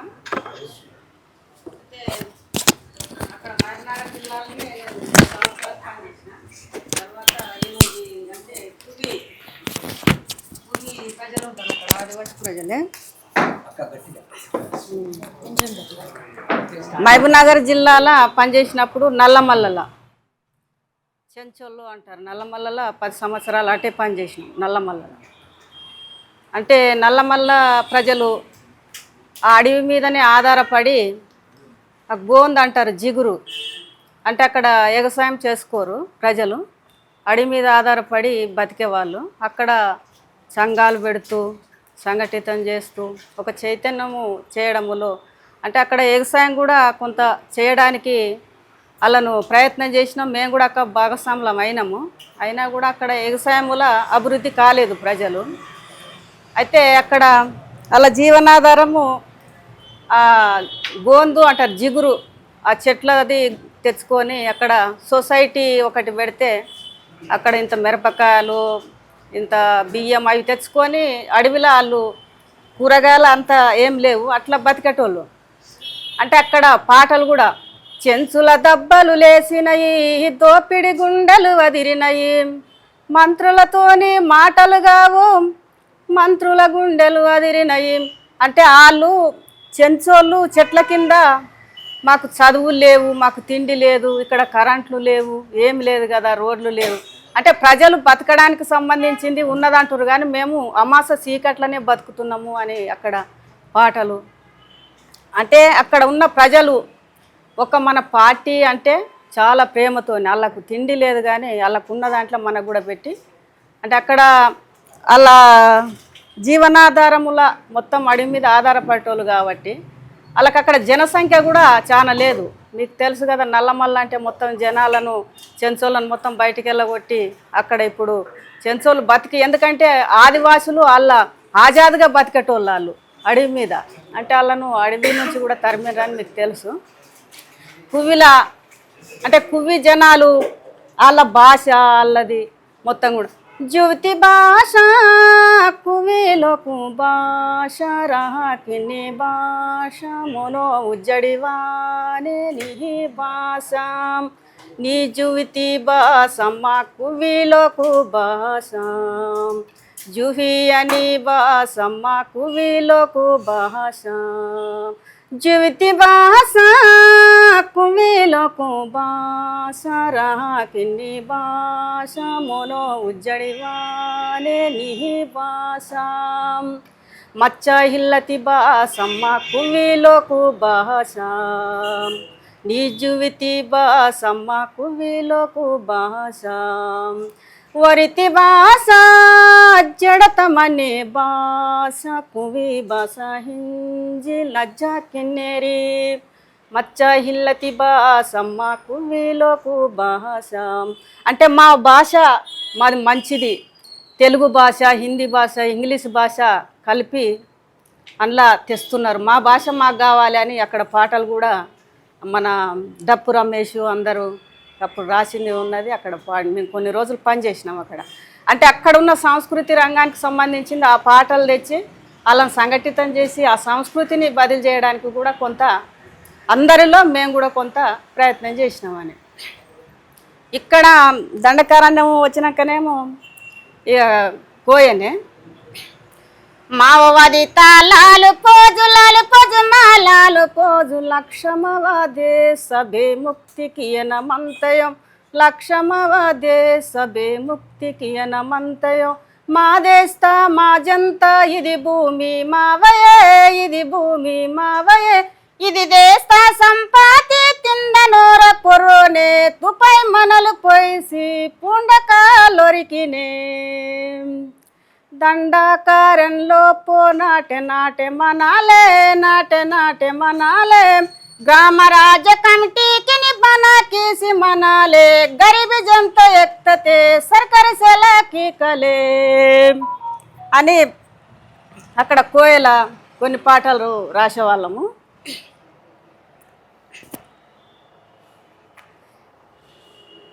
అంటే అక్కడ ఇప్పుడు మనకు సంస్కృతి రంగానికి సంబంధించింది అయితే చెప్తున్నారు. మహిళల పరిస్థితి అయినా అక్కడ పితృస్వామ్యం ఎట్లుంటుంది, అక్కడ ఒక మహిళలకు సంబంధించిందే కాకుండా అక్కడ అణిసివేతలు కూడా ఎట్లున్నాయి అనేది అక్కడ సంఘటితం చేసి ఒక 10-12 వేల సంఖ్యతోని సిఎన్ఎంను మేము ఒక డివిజన్లో నడిపించేది. ఒక్కొక్క డివిజన్లో కూడా 2000కు 2500 కూడా పనిచేసేటోళ్ళు అన్నట్టు. అక్కడ గ్రామాలల్లో ఒక ఏరియాల డివిజన్ల ఆ డివిజను అధ్యక్షులు, ఏరియా అధ్యక్షులు, పంచాయతీ అధ్యక్షులు కూడా పనిచేసి మంచి పాటలు కింద కూడా మంచి పాటలు రాసేవాళ్ళు. మేమే కాకుండా కింద రాయించేటోళ్ళం, పాడించేటోళ్ళం. వాళ్ళు కూడా మంచి సంస్కృతి రంగంలో మంచి అభివృద్ధి చెందిండ్రు అనేది.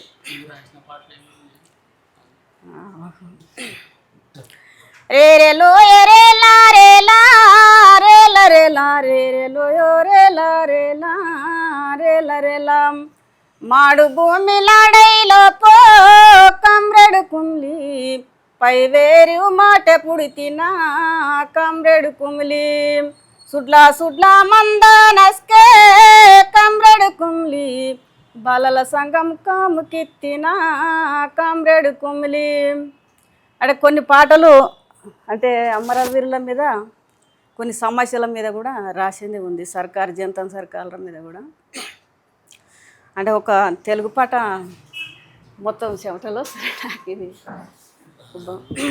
ఇక్కడ ఆదివాసుల మీద రాసింది కదా, తెలంగాణ మీద మీరు ఏమన్నా రాసింది? తెలంగాణ పరిస్థితులు అవన్నీ ఉన్నాయి కదా.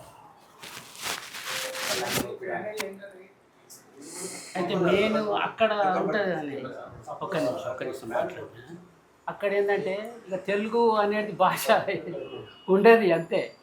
ఏమైనా రాస్తే వాళ్ళు ఇప్పుడు తెలుగు రాసినా కూడా ఇక్కడ పంపాలి, మళ్ళీ నెట్టు పెట్టాలి, నెట్టుకు పోవద్దు.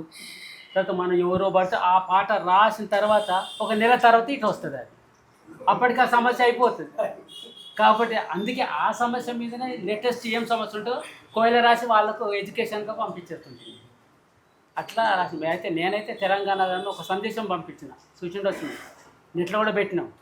అంటే తెలంగాణ ఎట్లా రావాలి అని ఫస్ట్ సందేశం నా వీడియోతోటి సందేశం పంపించింది తెలంగాణ దాన్ని. మీకు ఎన్ని భాషలు వచ్చన్నా? భాషలు అట్లా హిందీ, తెలుగు, కోయ 3 భాషలు నేను. ఆరోగ్యం కుదుటపడిన తర్వాత మరి రాజకీయంగా వచ్చే అవకాశం ఉందా? చెప్పిన కదన్న నిన్న బతుకుతానే అని ఇప్పుడే చెప్పాను. ఆరోగ్యం కుదుటపడిన తర్వాత కుదర అంటే సంవత్సరం ఇప్పుడు పైనుంచి కిందికి పోతూ ఉంటుంది కనుక కుదుట పడతా. అదే ఇప్పుడు ఎంతోమంది షుగరు, బీపీలో కుదుట పడుతున్నాయి. ఎవరికన్నా చెప్పు, ఆ రోజు తింటేనే ఇంకా ఇంకా ఇంకా ఇంకా కిందికే పోతుంది. కానీ నాకు మంచిగా అయిపోయింది భయ్, నేను బెటర్ ఇవ్వాలని చెప్పిందా చెప్పు. జననాట్య మండలి కావచ్చు, అటు చేతన నాట్య మండలిలో అనేక మంది కళాకారులను తయారు చేసి అక్కడ ప్రజల్ని సమస్యల మీద ఫైట్ చేసి చైతన్యం చేసిండ్రు. ఇక్కడ తెలంగాణలో కూడా ప్రజా కళాకారులుగా ఉన్న వాళ్ళు ఈరోజు తెలంగాణ వచ్చినాక 30,000కు అట్లా జీతం చేస్తూ వాళ్ళ స్వార్థాల కోసం కొంతమందికి భూములు ఇచ్చిండ్రు, కొంతమందికి జీతాలు ఇస్తుండ్రు. ఇప్పుడు కళాకారులు అనేది కనుమరుగైపోయింది. వాళ్ళ అవసరాల స్వార్థ ప్రయోజనాల కోసం అంటే ఈ ప్రభుత్వం మొత్తం ధ్వంసం చేసినప్పుడు తెలంగాణ కావచ్చు, ఇప్పుడు కాంగ్రెస్ పార్టీ కావచ్చు, ఈ 2 సంవత్సరాల నుంచి ఇక్కడ ప్రజా కళాకారులు అనేది లేదు. ప్రజల సమస్యలు పట్టించుకునేటోళ్ళు లేరు. కాబట్టి వీళ్ళ మీద మీరు ఏమన్నా భవిష్యత్తులో ఎలాంటి పాటలు రాస్తారు, మళ్ళీ ప్రజల్ని కానీ ప్రజా కళాకారుని తయారు చేసే పరిస్థితి ఉంటుందా? అయితే నేను ముందుగానే నేను చెప్పాను కదా, అంటే 50 సంవత్సరాలు అది 50 సంవత్సరాలు అదే పని చేసినాం కదా. అదే ఇప్పుడు చెప్పిన ఎవరు లేరంటే అంటే ఇప్పుడు నేను ఒక్కని మీరు చెప్పినట్టు ఆరోగ్యం మంచిగా అయిపోతే అయ్యేదో చేస్తానని ముందుకు వస్తే ఆ చేయగలుగుతాం ఒక్కరితోటి కాదు. అంటే అందరూ అంటే ఏదైనా ఉంటే ఒక యూనిటీ అవుతుంది. గడ్డిపోచలు ఉన్నాయనుకో, సింగల్ ఉందనుకో ఒట్టికి తెగిపోతుంది. కానీ తాడు బేంతే గట్టిగా ఉంటుంది. కాబట్టి ఏదైనా యూనిట్ ఉంటేనే ఉంటుంది. కానీ ఏదో ఒక్కరు చేసి నేను 2 పాటలు రాస్తా, వాళ్ళు ఏం చేస్తారు, యూట్యూబ్లో పెట్టేస్తే అయిపోతుంది అంటారు.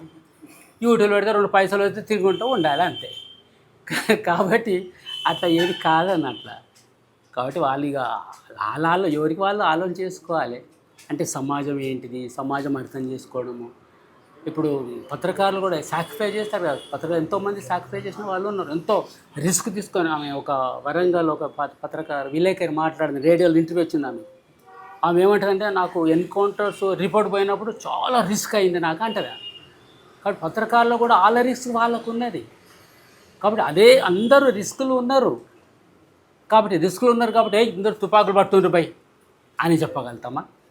అంటే రకరకాల వాళ్ళ యాంగిల్లో వాళ్ళు ఆలోచన చేసుకోవాల్సిందే. కానీ మనము ఇది చేయండి అది చేయండి చెప్తే వాళ్ళు వింటారు. ఇప్పుడు పొద్దున్న పాకెట్లో ప్రపంచం వచ్చేసింది అంటే సెల్ ఫోన్లో.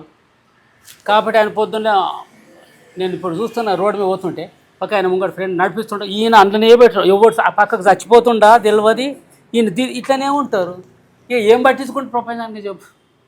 కాబట్టి వాళ్ళ ఇష్టము. కళాకాలం అనుకో, ఇక తెలంగాణ వచ్చిన తర్వాత వాళ్ళు ఏమంటారంటే ఇప్పుడేంటి తెలంగాణ 4 బుక్కలు దొరుకుతున్నాయి, ఇప్పుడు కూడా నువ్వు అవి కూడా తీసుకోవద్దు అంటావు అని అంటారు వాళ్ళు.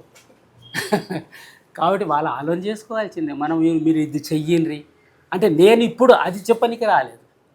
మీరు అంతమంది కళాకారులంతా ఒక్కటి కానీ చలో ఇట్లా చేయాలి అట్లా నేను అట్లా రాలేదు. నేను ముందుగానే చెప్పిన నా రోజు అంటే అట్లా చెప్పనుంటే ఇక అట్లనే ఉంటుంటే కదా నేను ఇటు ఎందుకు వస్తావా, ఇటు అక్కడ బెటర్ కదా. నాకు అంత బెటర్గా ఉంటే నాకు అక్కడ 50 సంవత్సరాలు నేను తుపాకి పట్టుకొని అక్కడనే ఉంటుండే బెటర్. అంటే ఈ ప్రపంచం కన్నా అక్కడ నాకు చాలా హ్యాపీ, ప్రకృతి పరంగా హ్యాపీ. మంచి నీళ్ళు, మంచి గాలి, మంచి మనుషులు, కపటం లేని మనుషులు, బెటర్.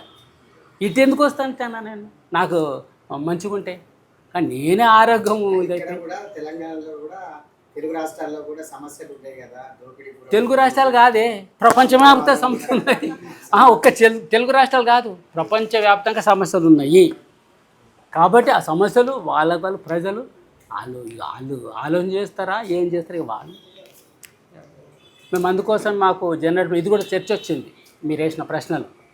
అంటే మనము ప్రతి దానికి ఉదాహరణ మనకు ఒక అతను ఏం చేసినంటే మీరు చర్చ పెట్టారు, మీరు ప్రతిదీ కూడా తుపాకీ కొట్టాలి, ఆయుధం పట్టుకోవాలి, కొట్లాడాలని చెప్తారు, అది ఎట్లా కరెక్ట్ అవుతుంది అన్నాడు. ఇక మేము గద్దరు ఉన్నప్పుడు మేము కలిసే ఉన్నాము. గద్దరు చెప్పిండు అన్నట్టు, ఇగోరా బై ఇంట్లో సీపురు గట్ట ఉన్నది, సీపురు గట్ట మహిళ ఏం చేస్తుంది సాఫ్ చేయనికనే ఆలోచన చేస్తుంది. మేము దాన్ని ఏం చేస్తున్నాం మడత పెట్టి దంచు అని చెప్తున్నాం. గంతే కదా, అది నువ్వు ఆయుధం పట్టుకో అది పట్టుకో చెప్పినట్ట. సీపురు గట్టని రైతు నాగలు దున్తుండు, గడ్డపార ఉంటుంది, పార ఉంటుంది. నాయన పార తిరిగేయిరా, పార నాగలు దున్నికి భూమికి ఉపయోగపడుతుందనే తెలుసు ఆయనకు. మనం ఏం చేస్తున్నాము అప్పుడు జన్నాటం ఉన్నప్పుడు పారను మడత పెట్టరా బాబు నీ బతుకు మారుతుందని చెప్పినాం. గంతే, నువ్వు దాన్ని చెప్పొద్దంటే ఎట్లా రా భయ్ అని అన్నాడు ఆయన. సామాజిక సమస్యలు ఇవన్నీ కూడా వివక్షత ఉంటాయి కాబట్టి గ్రామాలలో దొరకెత్తనం ఉండే ఎట్టి చాకీలు ఉండే కాబట్టి అప్పుడు ఆ పరిస్థితులు మీరు చైతన్యం చేసి అట్లా ప్రజలు ఈ పాట ద్వారా మాట ద్వారా చైతన్యం చేసి తిరుగుబాటు చేసి ఇప్పుడు కూడా ఒక రకమైన అణచివేత ఉంది, దోపిడీ ఉంది, సామ్రాజ్యవాదం విషయం ఎక్కింది, ఇదంతా ఉంది. కాబట్టి ఇక్కడ దాన్ని అరికట్టడానికి కొత్త వేసులుబాటు అంటే ప్రజలు కొంచెం నిమ్మలంగా ఉండటానికి ఒక మంచి సంస్కృతిని తీసుకురావడానికి మీ వంతు ప్రయత్నం కళాకారుడిగా అన్న నేను ముందుగా చెప్పిన మళ్ళీ ఇప్పుడు అంత తెలుసు నాకు. సంస్కృతి అంటే ఏంటి ఇది తెలుసు. అంటే ఆయన జేమ్స్ పెట్రస్ రాస్తాడు కదా, జేమ్స్ పెట్రస్ ఏం రాస్తాడు అంటే అసలు ఆ సామ్రాజ్య సంస్కృతిని అర్థం చేసుకున్నట్టు మా కమ్యూనిస్టులు అర్థం చేసుకోవాలని రాస్తాడు ఆయన. ఏంటిది ఎందుకు ఆయన ఏమంటాడు, ఆసియా ఖండము, భారతదేశము బాగా వేడి ప్రదేశము, మన యూరప్ చల్ల ప్రదేశము, అక్కడ టైట్ జిండు పాయింట్లు వేస్తారు గర్రం ఉండనీకి, ఇక్కడ ఎండాకాలం జిండు పాయింట్ వేస్తారు స్టైల్కు. అక్కడ ఏం చేస్తారు మొత్తం కోటు చల్ల మంచు పడుతుంటుంది, కోట్ వేస్తారు, టై కడతారు, ఇళ్ళకెళ్ళి గాలి పోకుండా చల్ల గాలి పోకుండా. ఇక్కడ ఎండాకాలం మే నెలలో టై కట్టుకుంటాడు, కోట్ వేసుకొని పోతే ఆఫీసర్ లెక్కలు అనుకుంటాం. అంటే ఈ సంస్కృతి ఏదైతే ఉందో ఆర్థిక దోపిడీ, సైనిక దోపిడీ, సాంస్కృతిక దోపిడీ కాకపోతే సామ్రాజ్యవాద దోపిడీ నడవదు అంటాడు ఆయన, జేమ్స్ పెట్రస్ అంటాడు. కాబట్టి నువ్వు చెప్పినట్టు సాంస్కృతిక దోపిడీ లేకపోతే నీకు ఏదైనా మైండే. ఉదాహరణకు మనకు రోజుకు 2300 క్యాలరీలు కావాలి ఒక మనిషికి. ఇప్పుడు మన లెవెల్కి ఏం చేసి మనం ఒక పిజ్జా తింటే 3000 క్యాలరీలు వస్తుంది. అంటే నువ్వు 2 రోజులది ఒకరోజు తింటున్నావు. కాబట్టి నీకు ఫ్యాట్ పెరగకపోతే ఏమవుతుంది, శ్రమ లేదు. 100 గ్రాముల చక్కెర తింటే 45 నిమిషాలు ఉరకాలి, ఉరుకుతున్నామా? అందుకే బీపీ వస్తే షుగర్ వస్తుంది. కాబట్టి ఇవంతా సంస్కృతి దాడి కదండి అదంతా. కాబట్టి ఇప్పుడు నాకు డప్పు రమేష్ అన్నాడు ఒకసారి కలిస్తే, అన్న నువ్వు హైదరాబాద్లో 2 నెలలు ఉంటే నీకు షుగర్ వస్తుంది, బీపీ వస్తుంది అన్నాడు. ఎందుకే నేను రోజు ఎక్సర్సైజ్ చేస్తా అంటే, ఎక్సర్సైజ్ చేసిన వస్తుంది, ఎందుకంటే తిండి అంతా అదే ఉన్నది. ఆయన చెప్తాడు కదా, ఆయన స్పీచ్లో చెప్తాడు, మనకంట పట్టణాలు బతుకున్న వాళ్ళకు 2 కిలోల యూరియా తయారవుతుందట కడుపులో సంవత్సరానికి. అంటే నీకు అంత ఫుడ్ నుంచి వస్తుంది అంత విషయం. మరి ఇక ఎక్కడ ఉంటుంది ఇదంతా? ఇక అంత సమాజం అంతా ఇక ఉన్నది కాబట్టి అట్లా అవన్నీ కూడా మనము ఇప్పుడు నేను అందుకే నీకు చెప్పిన చూడు, సామ్రాజ్య సంస్కృతి తెలుసు, సామ్రాజ్యం ఏం చేస్తుందో తెలుసు, అన్నీ తెలుసు. ఇన్ని రోజులు పాటిన గది తెలియదు అన్న, కాబట్టి తెలుసు. కానీ ఇప్పుడు అది తెలిసి నేను బయట సామ్రాజ్య సంస్కృతికి వ్యతిరేకంగా నేను అందరిని కూడగట్టుకి నేను ఏదో యుద్ధం చేయడానికి లేకుంటే పోరాటం చేయడానికి రాలేదు. నేను ఇప్పుడు నా అనారోగ్యం లోపల ఉన్నప్పుడు బాగా ఏదైతే డ్యామేజ్ అయినా అనారోగ్యపరంగా అవన్నీ మంచిగా చేసుకోవడం, బతకడం, ఫ్యామిలీ 50 సంవత్సరాలు ఎవరు ఇప్పుడు మా పిల్లలు, మా అన్న పిల్లలకు నాకు గుర్తుపడతలేదు, వాళ్ళు పరిచయం చేస్తున్నారు ఇప్పుడు నాకు. ఈయనరా మీ బాబా 50 సంవత్సరాల ముందు పోయింది. ఎందుకంటే వాళ్ళు ఎప్పుడు పుట్టిందో తెలియదు. ఇప్పుడు మా మదర్ 2001లో చనిపోతే, 2001లో చనిపోతే నాకు 2005లో తెలిసింది. ఎవరో సిటీ నుంచి అట్లా ప్రజాసంగా లెటర్ రాస్తే అట్లా తెలిసింది. కాబట్టి ఇప్పుడు నేను బతకదలుచుకున్నా లీగల్ కావడం. అందుకోసమే నేను ఫస్ట్ చెప్పిన లొంగిపోలేదు. అంటే 50 సంవత్సరాలు పని చేస్తాను లొంగిపోతారా? అర్థమే ఉండదు కదండి. లొంగిపోతే గానే చచ్చిపోతాం కాదు. అందుకోసం లీగల్గా 90లో లీగల్గా వచ్చినాము, ఇప్పుడు లీగల్గా వచ్చి లీగల్గా బతకాలనుకుంటున్నాము. అందుకే మీరు అట్లా రాస్తే అంటే మాకు మళ్ళా డిపార్ట్మెంట్ నుంచి కానీ నువ్వు అది చేస్తున్నావు ఇది చేస్తున్నావు అనుకుంటూ ఉంటారు. కాబట్టి లీగల్గా బతుకుతాం మనం. అదే అన్న మెయిన్గా. ఓకే, అందరికీ ధన్యవాదాలు మీరు వచ్చినందుకు.